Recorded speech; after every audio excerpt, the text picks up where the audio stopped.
સુરત લીંબાયત વિસ્તારમાંથી એક વિચિત્ર અને ચકિત કરી દેતી ઘટના સામે આવી છે। એક 19 વર્ષીય યુવતીએ પોતાના જ પાડોશના 17 વર્ષના કિશોરને ભગાડી લઈ જવાનું કાવતરું ઘડી કાઢ્યું હતું। કિશોર યુવતી સાથે પોતાનું ઘર છોડીને ગયો, પરંતુ ઘરેથી અંદાજે ₹25,000 રોકડ રકમ પણ લઈ ગયો હોવાનું જાણવા મળ્યું છે। ઘટનાની જાણ થતાં કિશોરના પરિવારજનો હેબતાઈ ગયા હતા। પોલીસે ઘટના અંગે તુરંત પગલાં લીધા અને તપાસ શરૂ કરી। આ ઘટનાને ગંભીરતાથી લેતા પોલીસે યુવતી વિરુદ્ધ પોક્સો એક્ટ હેઠળ ગુનો નોંધી કાયદેસરની કાર્યવાહી હાથ ધરી છે, કારણ કે કિશોર પુખ્ત વયનો નહીં હોય તેવી પુષ્ટિ તપાસમાં થઈ છે। તપાસ દરમિયાન યુવતી અને કિશોરનું લોકેશન ટ્રેસ કરી બંનેને શોધી કાઢવામાં આવ્યા હતા। કિશોરને પરિવારજનોને સોંપી દેવામાં આવ્યો અને યુવતીને પકડી પાડીને ધરપકડ કરવામાં આવી છે। હાલ પોલીસ વધુ તપાસ ચલાવી રહી છે કે કેવી રીતે બંને વચ્ચે સંબંધ વિકાસ પામ્યા અને આ પગલાં સુધી વાત કેવી રીતે પહોંચી। પોલીસે જણાવ્યું કે કિશોરની ઉંમર કાનૂની રીતે નાબાલિગ હોવાથી યુવતી સામે કડક કાર્યવાહી થશે। સોતલથાણ વિસ્તારમાં સિક્યોરિટી કોન્ટ્રાક્ટર ચંદ્રભાન દુબેની હત્યાનો ભયાનક મામલો સામે આવ્યો છે। પોલીસે આ કેસમાં 2 આરોપીઓની ધરપકડ કરી છે, જેમાં મુખ્ય આરોપી ઓટો રિક્ષા ચાલક રાશિદ અંસારી અને તેનો સાથી મંસૂર અંસારી છે। આ હત્યા ફક્ત એક ક્ષણનો ગુસ્સો નહીં પણ પૂર્ણ રણનીતિથી કરવામાં આવી હતી, જેમાં 15 દિવસ અગાઉથી તૈયારી શરૂ કરવામાં આવી હતી। 12 મેના રોજ આરોપી રાશિદ અંસારીએ સિક્યોરિટી કોન્ટ્રાક્ટર ચંદ્રભાન દુબેને ભેસ્તાન સ્થિત પોતાના ઘરમાં બોલાવ્યો હતો। તેના નિવાસ સ્થાનની સામે જો 8 દિવસ પહેલા એક રૂમ ભાડે લેવામાં આવ્યો હતો, જ્યાં હત્યાનું આયોજન કરવામાં આવ્યું હતું। માત્ર 10 મિનિટની અંદર ચંદ્રભાન દુબેની હત્યા કરવામાં આવી હતી। પ્રથમ મંસૂર અંસારીએ હથોડાથી માથામાં ઘા માર્યો અને બાદમાં રાશિદે પણ એક જ રીતે હુમલો કર્યો, જેના કારણે ચંદ્રભાન બેભાન થયા। ત્યારબાદ તેમને બાથરૂમમાં લઈ જઈ કોઈ તીક્ષ્ણ હથિયારથી ગળું કાપી હત્યા કરી નાખવામાં આવી। હત્યા બાદ આરોપી ઘરે પાછા આવી ઓફિસ ગયા અને પરિવાર સાથે મળીને ચંદ્રભાનના ગુમ થઈ હોવાની નાટકીય ફરિયાદ પણ નોંધાવી। આગલા દિવસે સવારમાં બંને આરોપીઓએ લાશના 2 ટુકડા કરી તે પ્લાસ્ટિકની થેલીમાં બાંધી લિંબાયત મીઠી ખાડીમાં ફેંકી દીધી હતી। આરોપી ચંદ્રભાનના મોબાઈલ પણ લઈને બિહાર ભાગી ગયો। એક મોબાઈલ બંધ કર્યો અને બીજા પરથી પરિવારને 3 કરોડ રૂપિયા અને 10 લાખ ગૂગલ પે કરવા માટે ખંડણીના મેસેજ મોકલ્યા। પોલીસ પકડે તો છુટકારો મેળવવા માટે તેણે 2 લાખની લોન પણ લીધી હતી। હાલમાં પોલીસે બંને આરોપીઓની સઘન પૂછપરછ કરી રહી છે। આરોપીઓએ હત્યા પાછળનું સાચું કારણ હજુ ખુલાસ્યું નથી।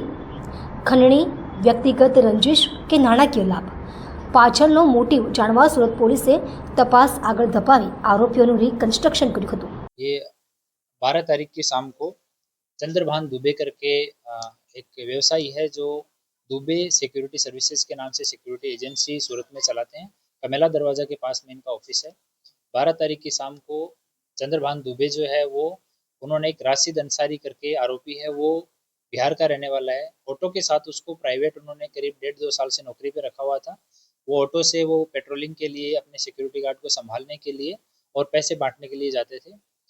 उसी ऑटो वाले के साथ में बैठ के 12 तारीख की शाम को वो ऑफिस से निकले और पांडेसरा CATV प्लांट पे गए। फिर वहाँ से आबवा में श्री रविशंकर स्कूल में गए, वहाँ कुछ सिक्योरिटी गार्ड उनको पैसा दिया, वहाँ से वापस आए तो ऑटो ड्राइवर जो है उसने घर वालों को इन्फॉर्म किया कि दुबे जी जो हजीरा पलसाना हाईवे है वहाँ पे CB पटेल ग्राउंड है, उसके सामने से एक सफ़ेद कलर की गाड़ी में बैठ गए।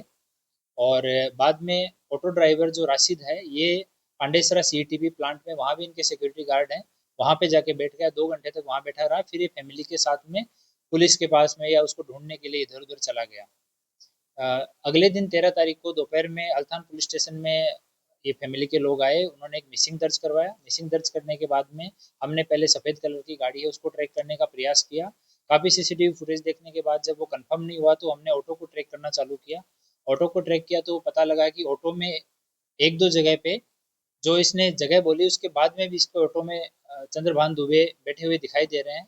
तो इससे पूछताछ की गई तो इसने नहीं कि वो उन्होंने बोला था कि थोड़ा आगे उतरना है मुझे, मैंने ये जगह गलत बता दी थी, इस तरह की बातें की और इस पे थोड़ा डाउट हुआ। उसी टाइम पे यहाँ से ये और इसके साथ जो आरोपी था वो भाग के चले गए बिहार में।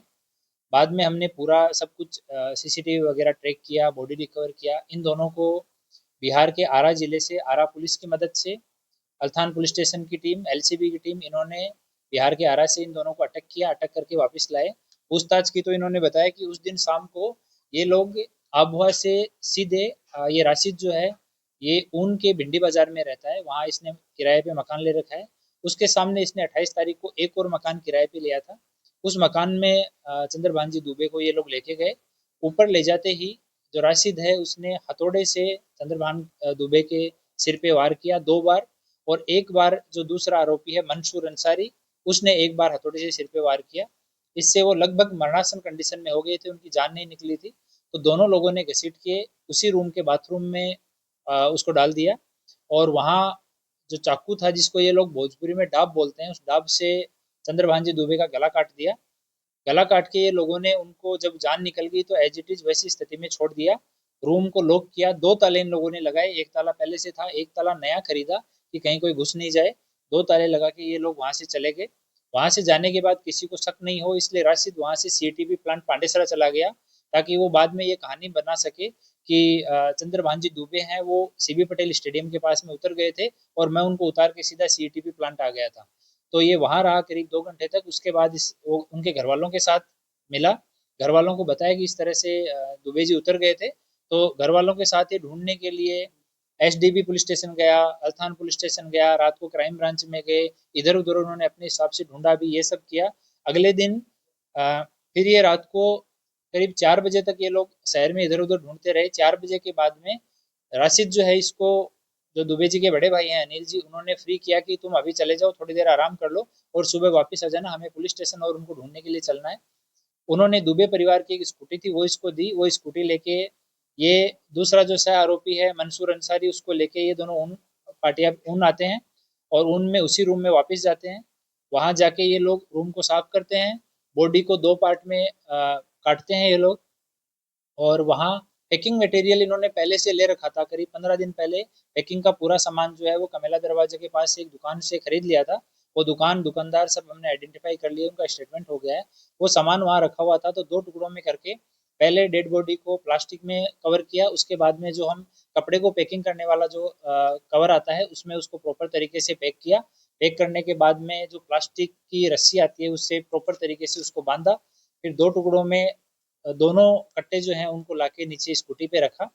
स्कूटी का स्टार्ट करने का सलफ का बटन जल्दीबाजी में इनसे टूट गया था, तो स्कूटी को इसने डायरेक्ट किया, डायरेक्ट करके स्टार्ट किया। और पहले ये राशिद जो है वो लिम्बायत पुलिस स्टेशन का मिठी खाड़ी एरिया है वहाँ पे रहता था, तो इसलिए वो एरिया इसको पता था। ये वहाँ गया, इसने दोनों कट्टों को वहाँ खाड़ी के अंदर डाला। एक हथौड़ा था वो भी खाड़ी के अंदर डाला है। સુરતમાં ગોધરા વિસ્તારમાં દિન દહાડે યાર્ડના વેપારી પર ફાયરિંગ કરાયું છે. પાછળથી આવેલા બાઇક સવારે પીઠ પર ગોળી મારી હતી, જેમાં યાર્ડના વેપારી ઇજાગ્રસ્ત થયા હતા, જેને સારવાર અર્થે હોસ્પિટલમાં ખસેડવામાં આવ્યા હતા. સુરતમાં ફરી ફાયરિંગની ઘટના બની છે. ગોધરા વિસ્તારમાં ફાયરિંગની ઘટના બની છે, જ્યાં બાઇક પર આવેલા શખ્સોએ પીઠ પર ગોળી મારી હતી. આ ઘટનામાં પોલીસ તાત્કાલિક ઘટનાસ્થળે પહોંચી અને વધુ તપાસ હાથ ધરી છે. 4 દિવસ પહેલા જ નાસિર નગર ખાતે પણ ફાયરિંગની ઘટના બની હતી અને આજે દિન દહાડે યાર્ડના વેપારી પર ફાયરિંગ કરાયું હતું. પાછળથી આવેલા બાઇક સવારે પીઠ પર ગોળી મારી હતી, જેમાં યાર્ડના વેપારી ઇજાગ્રસ્ત થયા હતા, જેને સારવાર અર્થે હોસ્પિટલમાં ખસેડવામાં આવ્યા હતા. ફાયરિંગની ઘટના બાદ પોલીસે આરોપીઓની શોધખોળ શરૂ કરી છે. સંજયભાઈ પડસારા કરીને એક સરથાણાનો યુવક છે જે યાનના વેપારી છે. એ અહીંયા નારાયણનગર ખાડી પાસેથી પસાર થતા હતા. દરમિયાન પાછળથી એને કોઈ ફટાકડા જેવો અવાજ આવેલો, એટલે અહીંયા એને નીચે ઉતરીને જોયું તેની પીઠ પાછળ ઈજા હતી. એટલે એમને અહીંથી એમના જે માસિયાઈ ભાઈ છે એ અહીંથી હોસ્પિટલ લઈ ગયેલા. ત્યાં લઈ ખબર પડેલી કે એમના પીઠ પાછળ ગોળી વાગેલી છે, જે સંબંધે એનું હાલ ઓપરેશન ચાલી રહ્યું છે. અને પોલીસ હાલ કઈ રીતે ફાયરિંગ થયું, કોના દ્વારા થયું, એ પોલીસ હાલ તપાસ કરે છે. આ સીસીટીવી જોઈ રહી છે પોલીસ. જે આખો રસ્તો છે એ તમામના સીસીટીવી હાલ ચેક કરવામાં આવી રહ્યા છે. જેવી કઈ માહિતી મળશે એટલે આપણી સાથે. સુરત શહેરમાંથી એક હેરાન કરી નાખતી ઘટના સામે આવી છે, જ્યાં એક સાવકા પિતાએ પોતાની સાવકી પુત્રી સાથે લાંબા સમયથી દુષ્કર્મ આચરી શારીરિક શોષણ કરતો રહ્યો અને જૂના અશ્લીલ વિડીયોના આધારે તેને વર્ષ પછી પણ બ્લેકમેલ કરવાનો પ્રયાસ કર્યો. હવે આખરે પીડિતાની હિંમત અને પોલીસની સતર્કતાને કારણે આરોપીની ધરપકડ કરવામાં આવી છે. સુરત શહેરની જ્યાં એક યુવતીને તેના જ સાવકા પિતાએ 12 વર્ષ પહેલા બાળપણમાં દુષ્કર્મનો શિકાર બનાવી હતી. દુઃખની વાત એ છે કે આરોપીએ માત્ર દુષ્કર્મ જ નહીં પરંતુ તેની સાથેનો વિડીયો પણ શૂટ કરતો હતો. આ વિડીયોના આધારે તે વર્ષો સુધી યુવતીનું શારીરિક શોષણ કરતો રહ્યો. યુવતીના લગ્ન અન્ય સ્થળે થયા બાદ પણ આરોપી નરાધમ તેના વિડીયો મોકલી પુનઃ સંબંધ બાંધવા દબાણ કરી રહ્યો હતો.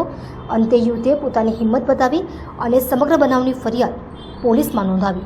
ફરિયાદ મળતાની સાથે જ આરોપી સુરતમાંથી ફરાર થઈ ગયો હતો, પરંતુ પોલીસ વિભાગે ફરાર આરોપીની શોધખોળ શરૂ કરી અને રાજસ્થાન બોર્ડર પરથી તેની ધરપકડ કરવામાં આવી હતી. હવે સુરત પોલીસે આરોપી સામે પોક્સો એક્ટ હેઠળ ગુનો દાખલ કરી તેને જેલ હવાલે કર્યો છે. આ કેસ દુષ્કર્મ અને પરિવારની અંદર થાય તેવા શોષણના કેસો સામે કડક વલણ અપનાવવાની જરૂરિયાત જણાવી જાય છે. આ ઘટના તમામ પિતૃત્વના પવિત્ર સંબંધને કલંકિત કરે છે. હવે જોઈએ કે ન્યાય વ્યवस्था આ યુવતીને સમયસર न्याय મળે છે કે કેમ.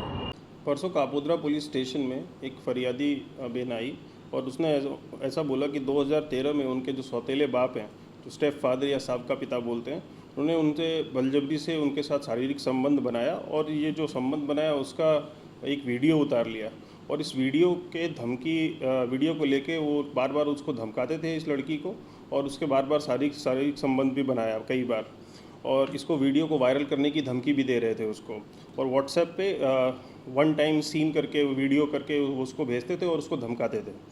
तो इस मामले में काफ़ी गंभीरता था और इस मामले को गंभीरता को समझते हुए हमने तुरंत ही आईपीसी, पॉक्सो एक्ट और आईटी एक्ट के तहत इसमें तुरंत फरियाद दाखिल की और पीआई सोलंकी और पीएसआई वाघेला ने इस पर तुरंत टीम बनाई और रात को ही हमें पता चला टेक्निकल वर्कआउट करके कि राजस्थान में जो इसका सौतेला बाप है वहाँ पे राजस्थान में अभी ये प्रेजेंटली है. तो रातों रात हमने वहाँ पे टीम भेजी और विद इन 12 आवर्स हमने इसको राजस्थान से पकड़ के हम यहाँ पे ले आए और आगे कार्रवाई हम इसमें कर रहे हैं.